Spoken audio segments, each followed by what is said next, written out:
You know you need fiber for a healthy gut, but do you actually know how to get it? Quaker's been serving up fiber since 1877, with over 100 great-tasting, good source of fiber options to choose from. Whether you like old-fashioned oats, instant oatmeal, granola, or oatmeal squares, Quaker makes it delicious. So good. Get your fiber with Quaker. Shop Quaker's good source of fiber products at a store near you. Pepsi Prebiotic Cola in original and cherry vanilla. That Pepsi taste you love with just 30 calories and no artificial sweeteners. Pepsi Prebiotic Cola. Unbelievably Pepsi. They say you should learn something new every day. Like how you should only drink Jägermeister at 0 degrees Fahrenheit, ice cold. Like those frozen cavemen they find, which makes you wonder, what would a caveman think of Jägermeister? Well, if you served it warm, he'd probably throw it in your face, say, "Unga boonga," and storm off. And nobody wants that. So drink it cold or not at all. Jägermeister. Damn, that's cold. Drink responsibly. Jägermeister liqueur, 35% alcohol by volume, imported by Mast Jägermeister, U.S., White Plains, New York.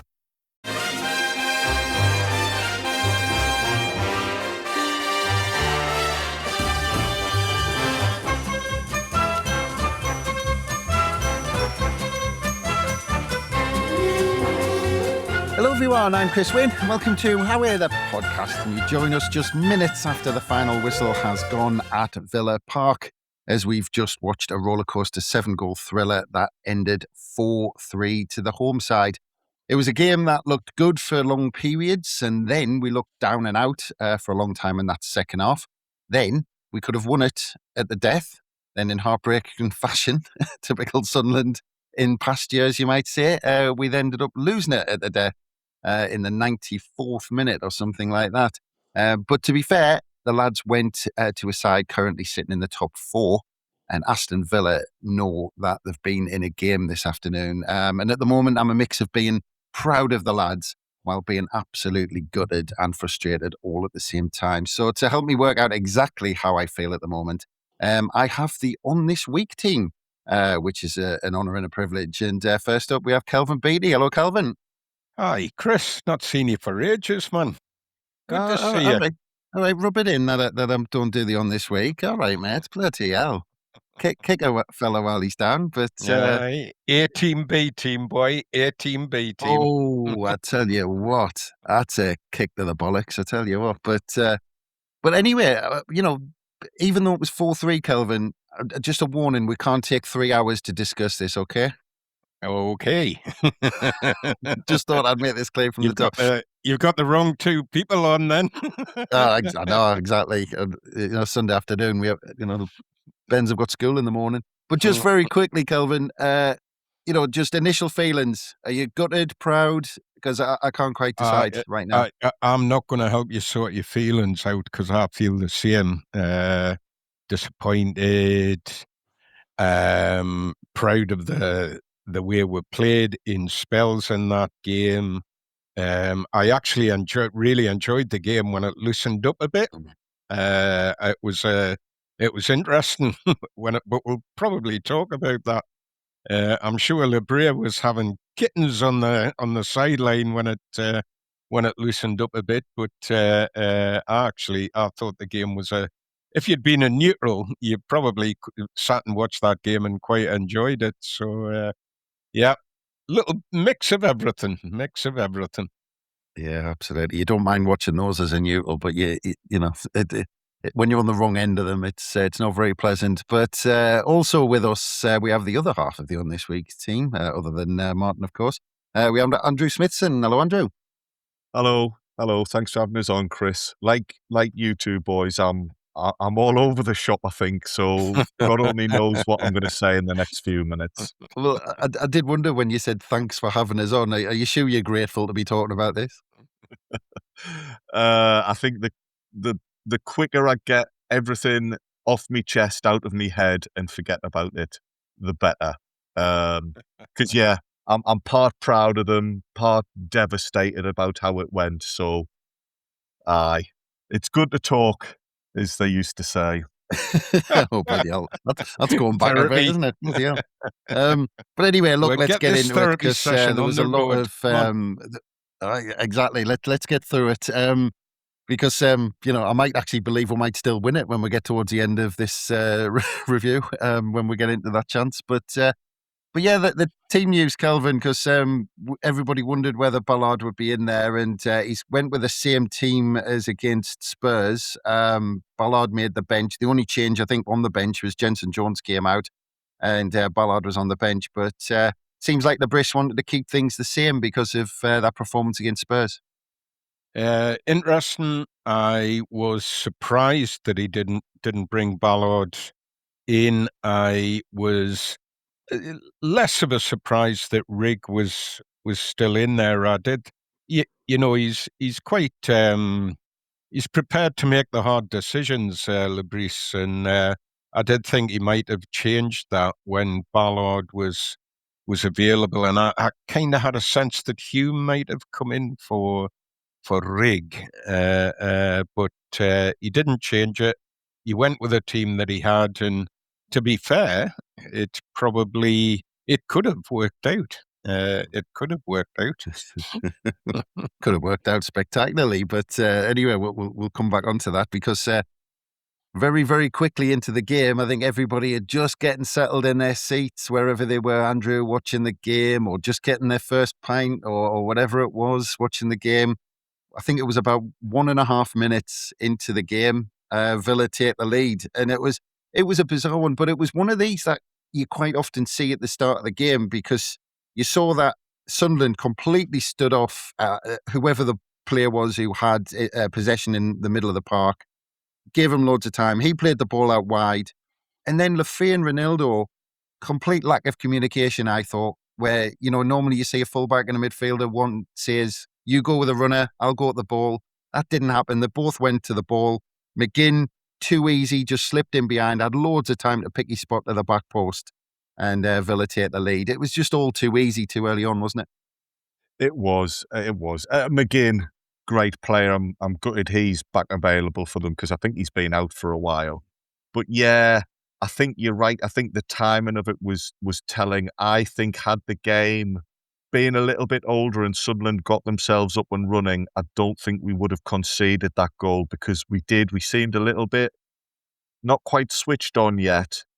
And yeah, from a Villa point of view, they probably couldn't believe their luck because it was relatively easy for them. And somebody like Watkins is just going to love a ball into the box like that. He's shown there he's a good finisher. So I was frustrated at that point. Yeah. Yeah. I mean, Kelvin, your thoughts on that opening goal, because it was Ollie Watkins who headed it in at the far post. And like I said, I mean, I started at the point from the midfielders, giving them too much time, and then out wide, not really communicating well. But then there's been a few comments about 09 reacting at the back post where Watkins was and maybe not getting to it. I mean, what was your thoughts on that opening goal? We lost that. We lost that on their right hand side. The indecision between Ronaldo and Lafay, and McGinn's actually given that right hand side a tough game. I think. I thought we've all been dead impressed with Ronaldo this season, but he looked to be struggling with the attacks coming down there. John McGinn's he's one of my favourite players in the Prem, and like Andrew, I just wish he hadn't been playing today, because he's ripped our left hand side in U1 3 or 4 times. Lafay, I had Lafay for that. I thought he was a bit slow off the mark in tracking McGinn, and I do think he lost Watkins, but Watkins can do that to just about any centre back in the Premiership. Unfortunately, he's lost him the first opportunity they've had, and they've scored. It's a great start for them. It's a poor start for us. Yeah, absolutely. I mean, but after that, a really good response, and it might kind of make sense when you look at the two sides, because I think the two sides have taken the most points from losing positions this season. Both had 19 points on the board from losing positions, so it was maybe not that surprising. But again, from Villa being in the top 4, you just thought, it might be one of those afternoons. But Andrew, what a response. And then 8 minutes, Diarra being positive down that right-hand side, crossed the ball in. And I think it's really bodes well for next season if the two players are still at the club, that Diarra broke down that right-hand side and then found Siddiqui in the box, both being positive and pushing forward. Lovely layoff from Siddiqui to Chris Rigg, but then Chris Rigg took one touch, got it out of his feet, curled it into that far corner. Fantastic goal, wasn't it? It was. I mean, all three goals were top quality, but that one in particular was great to see. If a neutral had seen that, you would assume that Chris Rigg's been scoring goals in the Premier League for years, because he made it look easy. And I was really pleased with that response to going 1-0 behind, because sometimes a team will say, right, okay, let's just calm it down for 10 minutes. Let's just gather our thoughts and then we'll start playing ourselves into the game. But it was as if we thought, no, we'll go. We'll have the bit between our teeth straight away. We clearly, it's as if we flicked a switch and thought, right, we're going to go into attack mode, not let Villa settle on this advantage.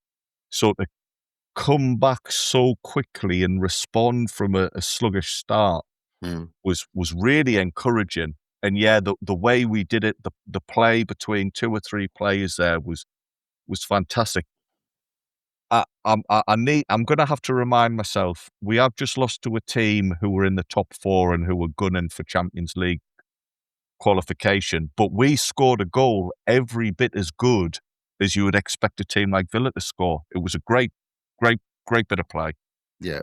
And I got this one from my brother Kelvin, and it's one you might not really care about, being a Scotsman and all that sort of stuff, Kelvin. But I'm pretty sure that Chris Rigg might actually be the first Englishman to score for Sunderland this season. I might have gotten that completely wrong, but I've got that from my brother. So if I've got that wrong, I'll blame him. Who in fact bottled coming onto this pod. Actually, I was trying to talk him into it, but he didn't bother. But yeah, just on that goal, Kelvin, Chris Rigg making that position his own on that side at the moment, putting in fantastic performances, and this moment had almost been coming from him, hadn't it? Yeah, Chris, I'm sorry your brother didn't come on, because that would have been a win-win situation. Oh, there you go. First one. If anyone had 11 minutes in the sweepstake for Kelvin's first joke, then they win this week's prize. Yeah, the goal was great. Totally agree with what Andrew said. Loved the interplay between our three young players. I'm loving that we're starting to see why we paid that money for Diarra as well. Although obviously we'll come on to him towards the end of the game. But great goal from Riggy. Fantastic goal, dead chuck for the young lad. Although the commentators got it wrong. They said he was our youngest Premier League scorer. He's not, is he? He's not. I'm trying to think who is. I thought in the second half. Oh no, I misheard. Didn't they say he was the third youngest in Premier League history? Or did I mishear that as well? Yeah, he's our third youngest Premier League scorer to my memory, for sure. But it was it was the other two, Kelvin. You can't just put you two. You can't just leave us hanging. It was the other two then, Kelvin. Is Mickey Bridges the youngest, and Connor Wickham, I'm sure. Did he? 2011. Bridges. Yeah, it can't be Bridges didn't score for us in the Prem. Did he not score? Wickham 1996. Did he not score? He scored at Everton, didn't he? Yeah, he got goals at Everton. Oh, yeah. Silly me. Oh, right. Oh, look, I now know what mood I'm in. I'm furious. He's got it now. But anyway, just moving on from that, because Andrew, it was a really strange game where the momentum kept swinging, and there was a stat that said, around half an hour gone, that Sunderland had 33% possession in or territory, and Aston Villa had only had 5% in our third. And the momentum then swung for a good few minutes with Aston Villa putting the pressure on us, and it ended up being the second goal for Aston Villa. It was down our right, and I feel like watching this one, it was very similar to the opening goal, where I don't think there was much communication. And this time it was Chris Rigg who didn't really help out his fullback, didn't go with the runner. Rodgers, who was absolutely fantastic. I mean, what a player. I mean, he put in a fantastic performance.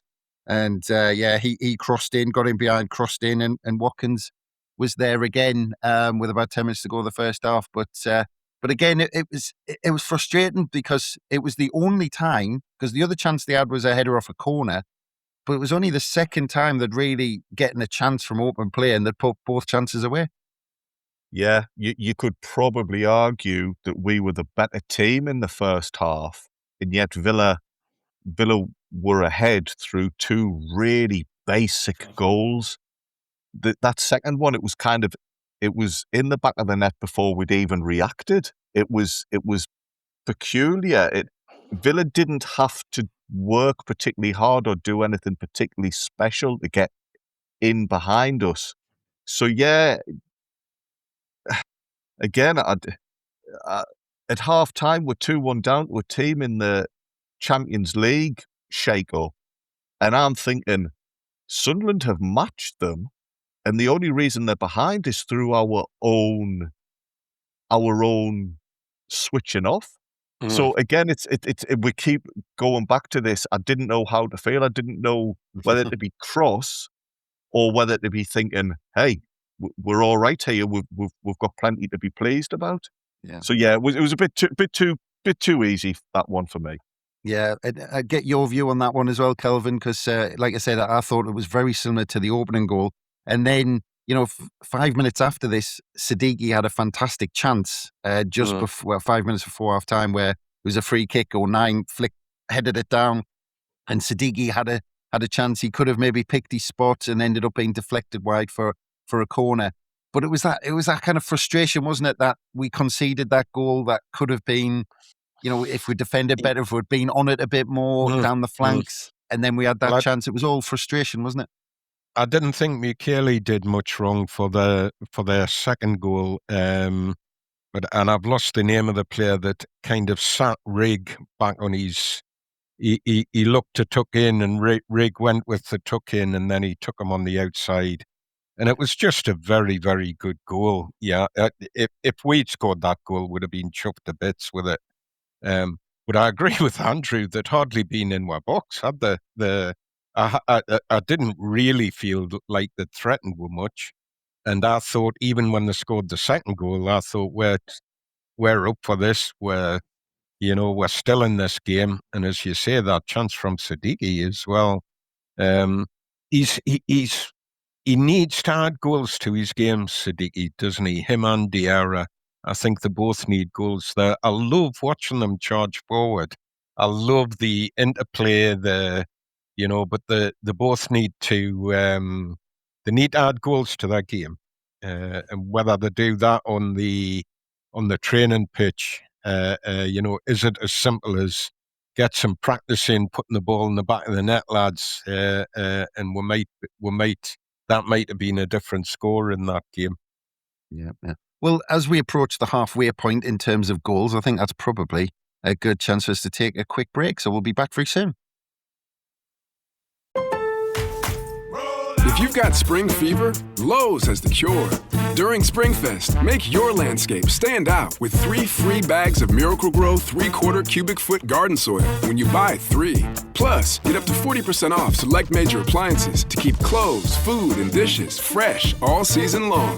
Our best lineup is here at Lowe's. Valid through 4/22 while supplies last. Selection varies by location. See Lowe's.com for details. Soil offer excludes Alaska and Hawaii. It's the Paradise Podcast. I am your host, Ryan Michelle Bethay, with my husband, Sterling. What's up? Join us here on Hulu and Hulu on Disney Plus, where we'll discuss each episode with the cast and crew of Paradise. I'll be getting all the secrets from Dan Fogelman, James Marsden, Shailene Woodley, Julianne Nicholson, and Sterling Kelby-Brown. Woo!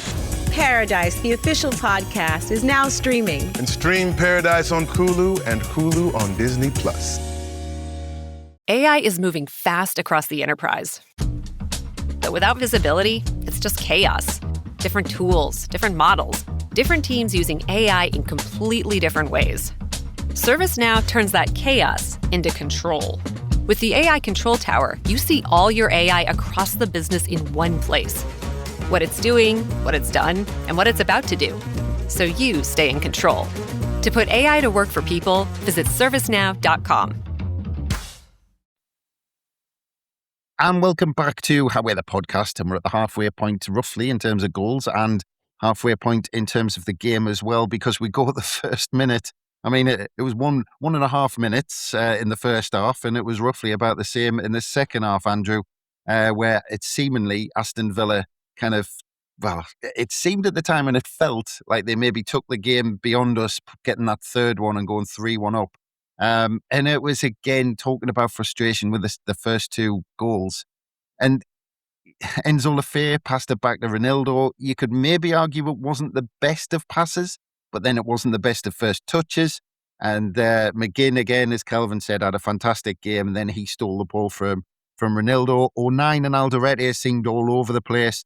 And it was played to Watkins, and Watkins played a first-time ball through to Rodgers, and a really good finish, to be fair, from Rodgers, slid past Roofs. And it actually came from our attack on our left-hand side. Again, just full of frustration as well. And again, it was pretty much Aston Villa's third chance of the game, and they went 3-1 up. Aye. We were ripped wide open, and there were 2 or 3 moments where we could have cancelled that move out. We could have stopped it dead. You could maybe say that we might not have conceded it to a lot of clubs, even at Premier League level, but Aston Villa are one of the better sides, and they were ruthless. I think part of it was we had come out from the break with instructions to try and hit Villa quick again, because we were open at the back. We had pushed forward, and that word again, just frustration. And from that point onwards, it felt as if for a long time Villa were able to just hold us at arm's length. I really did think that the game had turned in that moment, and that was going to be it. It was going to be 3-1. Villa were going to see it out, and everybody would have nicked off home. Yeah. I mean, just talking about Aston Villa, Kelvin, absolutely ruthless, really, wasn't it? I mean, every time they had a break where they looked good and they had the numbers, they took advantage. I mean, like I said, pretty much 3 chances, 3 goals. And again, coming from our mistake, really. And it just, when you go to these, sides that were in this, especially in the top 4, and you put up a really good performance, and yet you're your own worst enemy at times like this. Well, there were 2. You were right. There was a bad first touch from Ronaldo, and there was a unusually a poor first touch from Lefebvre. And I'm one of Lefebvre's biggest fans, but he didn't have a great 80 minutes. I felt today, and his first touch put him in trouble with the pass back to Ronaldo. And it left him with probably one of the best block. He's one of the best hustlers in the Premiership for me, John McGinn. He's like a blimmin' octopus when he's coming at you, And I just felt as soon as that pass went to our fullback from Lefebvre, I thought McGinn's going to be all over that, and he was. I think we got kind of what we deserved. For me, that control that Villa then took, it wasn't much to do with us at 3-1. It was more to do with them. They really put a stranglehold on the game. And it was funny to see Ross Barkley, who you would have thought that boy was, I'd forgotten he played for Villa. I honestly, up until a couple of weeks ago, and he came on as sub, but I tell you, in that period, I thought he played really well. He got some crucial interventions in. He was there available for passes. I thought he had actually had a cracking game for them in the middle of our midfield. And he was nipping and sort of hustling Xhaka a little bit as well. he looked like he quite fancied that, actually. I'm not saying Xhaka didn't fancy it, because I thought he played all right as well. But I thought Barkley had a good game. He's like a forgotten player for me. I'd forgotten all about him. Yeah, He's to be fair, reminded us on today. yeah. Well, he had a good game until he bounced off Xhaka, and that put him out the game, didn't it? He didn't do. He did the opposite to Lafayette, didn't he? He had a canny first 80 minutes and then disappeared. Well, I think he bounced off Xhaka's Mhm. elbow, I think, with his chest, Mhm. and that was it. Yeah. But the game kind of again, looking at how we responded to this, we responded fantastically well in the first half, Andrew. In the second half, for quite a long time, the game just kind of went flat. And I think Lebris recognised this, because on the hour mark, he made a triple substitution, which I think might have been triggered by slightly by Alderete going down injured, because Ballard came on to replace Alderete. Rig went off and Ronaldo went off and replaced by Trey Hume and Talby. The Ronaldo one was maybe partly because of what happened at the beginning of the second half, and was he struggling? Because I thought he struggled for pace a little bit. He got done down the flanks. Chris Rig one was a strange one, because you saw it. There was a clip of him on the bench, and he really didn't look happy that he was substituted, Andrew. He didn't, which doesn't have to be a bad thing. I'd be more concerned if he was laughing and joking on, given the way the game was going. But I think that was more frustration just at how the game had went, because at that point we'd gone from arguably being the better side in the first half, but certainly being in the game, to then at that point thinking we'd thrown it away. And I use that term deliberately, thrown it away, because the goals we conceded were a lot to do with our own errors rather than being torn apart by a team. That Villa took them very well, but we gave them a helping hand. So I can see why you would feel a bit cross. I personally wouldn't have been looking to take him off, because I thought he was one of our brighter players. Yes, I take the point that maybe in the build-up to the second goal he wasn't fully there, but in general terms he was looking to make things happen. Things just weren't quite coming off for him. But you can't complain too much, because the changes did work out. It's frustrating. There we go again with frustration. It's frustrating that we might now have Alderete out injured. It seems to me that Sunderland can never have like a fully fit group of central defenders to pick from. But Ballard came on. Ballard was pretty good, helped us get up the pitch. Talby had bits and pieces. He perhaps made us a little bit more aggressive. So the changes worked, clearly, because they got us back into a game that looked to be drifting away from us. There was that with Ballard coming on. He did that great block tackle on Watkins, didn't he? Wasn't that a fantastic challenge? Yeah. I was worried that the referee was still going to give that because his legs seemed to wrap around him, but absolutely fantastic tackle. But those substitutions, Kelvin, for around 20 minutes, actually, I was questioning, had they made an impact? And then there was another substitution with about 10 minutes to go when Brian Brobby came off. Wilson Isidore came on.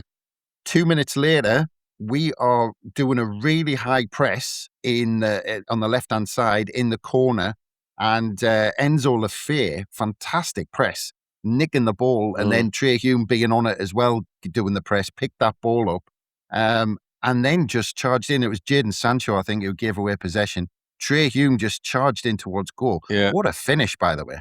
It was a great finish. And it was, you could argue, classic Isidore. Great pass to him as well. He just had to glide onto it, didn't he? He didn't have to adjust or anything. Lovely pass to him. The substitutions, it was the player he didn't take off who figured highly in those goals. As I say, I thought he had a terrible first 80 minutes, Lafay. But then the last 10, 15 minutes, he had some crucial moments. in those last 15 minutes, and he did. He got the block in. He was hassling. I think it was John McGinn, and started all that for the second goal. I thought it was a lovely pass, and I thought Isidore put it away. It couldn't have fallen to a better lad. Fair play, Lubrice. It was the player he didn't take off who teed that up, and fantastic to get back into the game. And didn't we look up for it as soon as we scored? Yeah, absolutely. And I mean, Andrew, just to bring you in on those goals, because obviously that first one, a high press, like we said, with Enzo Lefebvre and Trey Hume on that left-hand side. Again, Trey Hume, fantastic finish. Then a minute later, straight from kickoff, Enzo Lefebvre, who Kelvin had said completely woke up at this point and decided he fancied making a game of it, won the ball in the middle of the park, looked up, and I think this is exactly the position you want Enzo Lefebvre on the ball, in the middle of the park, looking up with runners ahead of him, and he'll pick them out. And he fantastic ball right through the middle. I think it even went through somebody's legs on the way, just to make it look that little bit sweeter. All the way through. Wilson Isidore, again, how many times have we seen Wilson Isidore run through clean on goal like this with nobody around him? But, sometimes we've thought, does that Wilson Isidore look like he's confident enough? Tell you what, he just looked so confident, striding up, and what a finish. Yeah, it was a brilliant finish. I agree with you 100% there. The Hume one, again, a player who is a fullback who doesn't get a load of goals. He just curls the ball into the net as if he does it every other week. But Isidore was really cool with his finish. It was a tremendous ball through. At that point, if I was a Villa fan, I would have been fuming, because having just scored through Hume, you're thinking, right, how are Sunderland? Let's give them a crack. But you would have assumed that Villa would have just tried to dampen everything down, stick the ball up their jumper and just make it difficult. Well, they just seemed to part like the Red Sea. They were wide open. I think they lost possession from the kickoff, and within the blink of an eye, we're through and we're level. Sunderland there, though, again, just showed and once again proved themselves to be a proper Premier League team. We're not just a team of lads who try hard and who've got plenty of heart. We've got the skill to, when we sniff blood, capitalise on it, make those chances count. It was a bit like watching Dennis Smith's team in the first division, because those games could be a bit up and down and a bit end to end. But we had the added bonus of just that clinical quality. And at that point, 3-3, I would have snapped your hands off for a draw. It was like those 3-3 draws at Derby and Spurs that season in 1991. But yeah, I mean, after that, Kelvin, it's 2-2. It's anybody's game. And then a couple of minutes later, Michele plays a through ball to Diarra, and he crosses it, and an Aston Villa player headers it clear while he's on the floor. And then a few minutes after that, 92nd minute, Enzo Lefebvre plays the ball through to Diarra. Diarra's clean through on goal. He's only got Martinez to beat. And where you saw Isidore stroke the ball past and Martinez didn't have a chance, he decides to try and wait until Martinez makes his move and tries to scoop it over him. And Martinez reads it and gets a hand on it. I mean, it's fantastic when they come off, but when they don't, it doesn't look great, does it? It doesn't look great. And I felt a bit sorry for Diarra, because I thought he's had quite a good game today, and I've enjoyed the last couple of games from him. I like to see that lad running forward. I think he's dangerous, and at the cost of repeating myself, if he could just add goals to his game, would be talking about him probably like the Villa players talk about Morgan Rogers. Would be talking about a number 10 who could really, who's a real threat on the goal. I I don't know why he's done that. Other than he's just not been in that position enough this season for me. The more he gets there, I'll applaud the way that he got there. I'll applaud the fact that he was on it in a flash. The pace at which he took the ball, he did everything right until the very last minute of that. You've got to credit the keeper with a decent stop, because he looked like he was going down for the shot and then just sort of adjusted a little bit and managed to get a hand to it. I'm not sure though if that chip had gone over the top of him.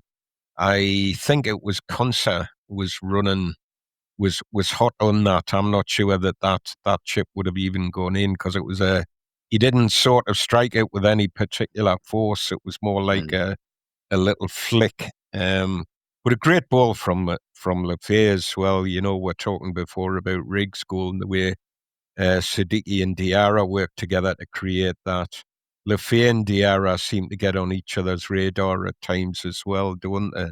It was a really well created chance, and very, very both exciting and disappointing in nanoseconds, wasn't it? It looked like it was going to be a goal, and then it wasn't a goal. Yeah, I don't think there'll be anyone more disappointed than Diarra, Andrew. And I have to admit, when he went through, I was on my feet, and I thought, we've done it. We've claimed all 3 points here. We're going to win the game 4-3. And Martinez stuck his hand out and saved it. Yeah, I don't even know what I was screaming as he ran through. I was definitely shouting something. It's easy after the event to say, well, he should have done this or he should have done that. But in situations like that, if you try the basic thing and it doesn't pay off, you can't then criticize it. Does that make sense? So, if he tried to just side-foot it past him and it didn't pay off, what do you think? Well, at least he took the right option. It's perhaps a bit of a stretch to think you're going to chip the World Cup winning goalkeeper in that situation. I think actually Martinez had slipped ever so slightly when Isidore went through for his goal. Yeah. So it's a shame he didn't slip that time as well. I think in my mind's eye, it might have been Talby. I think Talby might have been supporting him. Yeah. So again, would that have been a safer option? So yeah, you question the decision making to a point, but it's easy for me to say that when you're in the heat of the moment, you're probably just thinking, well, if I chip it and it pays off, I'm a hero, Yeah. I'm agreeing with Andrew there. It's easy to look back and say you should have done this, you should have done that. I'm crediting Martinez with a save there. He may have taken the wrong decision, but I'm crediting Martinez with a save. Yeah. Then, sorry, go on, Andrew. I was just going to say, file it in the same folder as Lefay's Panenka penalty at Brentford a couple of months ago. Because I think it's the speed as well, that after that incident, it's the speed that we then concede that really makes it feel like a kick in the teeth. Yeah, well, it felt a bit like the Isidore chance at Anfield as well. Yeah. But at the time, I was thinking, no, I'm going to be disappointed that we're going to get a point, Kelvin. Yeah. And then Aston Villa went straight up, and Digne, who was out wide, had far too much time, to be fair. We kind of fell asleep a little bit, probably with the shock of missing that chance. He had far too much time to put the ball into the box. And then it seemed like, looking back on the replay, Abraham got the run on Luke O'Nien. Luke O'Nien didn't see him coming on his blind side, got onto the goal side. O'Nien was then out of it. Trey Hume couldn't get across. And again, it was one of them where you're pulling your hair out a little bit, because it's avoidable, isn't it? To a degree, yeah. And I thought a couple of things about that goal. I thought Lebris would have been pulling his hair out where we were. If he looks at the 11 players that we've got on the pitch, you'll find, I think there's there's probably 4 of them in the Villa half of play at that point, with we were going for the game, and I'm not sure. There was a little shot of Labrie on the touchline just before we missed that chance. And to me, it looked like he was telling people to come back, not to go charging up, So, but I'm somebody that would say I'd rather we charged on and tried to get the points as I quite like that we've got the ability to see a game out now, but I like that ability more when we're a goal up or two goals up rather than it being threes each and the points are still there to play for. The goal, their fourth goal, I think Abrahams did get the run on 09, but I think Tammy Abrahams is a Premiership centre forward. I think he's a good player. I think he got the run on Abrahams. I thought it was a very good, completely balanced head on, very good ball into the box. It was a almost the perfect cross right in that corridor of uncertainty. And I think Abraham's got a good touch on it. And, it's gone into the back of the goal. They've probably had 5 attacks and scored 4 goals, which, you can look at that. That can be both a positive and a negative for you, can't it? You can look at it and say, we've restricted them to five real meaningful attacks, but they've scored 4 goals off them, So that is ruthless striking. And obviously, they take Watkins off and they bring Abrahams on. So that's the quality that you're looking for on your bench, really, isn't it? Yeah. With my balanced head on, I thought it was a good goal. I wasn't blaming O'Nien too much for that. I thought Abrahams got the run on him, and that's going to happen in the Premiership. Yeah. Andrew, what was your thoughts on the winning goal? For a blissful few seconds, I was thinking, I'm glad VAR's in place, because I was just dreaming. I was just thinking this game's had everything. Wouldn't it be lovely? I was poring over the replays looking for some sort of offence that would get the goal chalked off. It was a real hammer blow. And again, it was a relatively simple goal for Villa that could have been prevented, given the tempo of the game and how deep into the match we were. Though I'm prepared to let us off a little bit more for that goal. I think there was an element of tired legs by that point, but just felt so empty, and it just felt so harsh, and we didn't deserve to lose the game in that way. And I wonder, gents, had we accepted this a bit more readily, had we just lost 3-1? In that bizarre way, had we not come back into it and thought, we've done it, would you have just washed your hands of it and thought, well, beaten by the better side, we'll move on? Yeah, well, exactly. Well, we're at the end of our therapy session now, so very quickly, Kelvin, try and summarise where your thoughts are now. Are you proud of them, gutted, frustrated, disappointed? Where are you? I'm probably more proud than gutted, but still a little bit disappointed that we've come away from that game with nothing but an honourable defeat, if I could call it that. Yeah, seven goal thriller, and we're on the wrong end of it. Andrew, where's your head at the moment after all that? Just this club, man. This club. that's all I can say, I think. Yeah. I'm a big fella, and my heart doesn't need afternoons like this. I'll tell you that. But anyway, just leaves me to say thank you very much, gents, for helping me out and helping my head out, really, seeing where I am after all of that. But no, I am proud of the lads. I thought to fight back and to come back where actually we'll look back on that and we're disappointed to go away to a top 4 side and not to collect all 3 points. And I tell you what, if that isn't a sign of where we are, I don't know what is, Andrew. Exactly. Yeah, that's a great way to sum it up. And also, we've not lost anything in the grand scheme of things. We're still only 2 points off 6th. So, happy days. Come on, keep the faith, boys. Keep the faith. Exactly. Not many years we can say that. But thank you very much, gents. And thank you again, everyone, for listening. Don't forget, we'll have loads more analysis on the Roker Report website. And of course, we'll have a deeper dive into the game tomorrow. And we'll have pods every day this week, as usual. So look out for all of that. But from us, it's bye for now.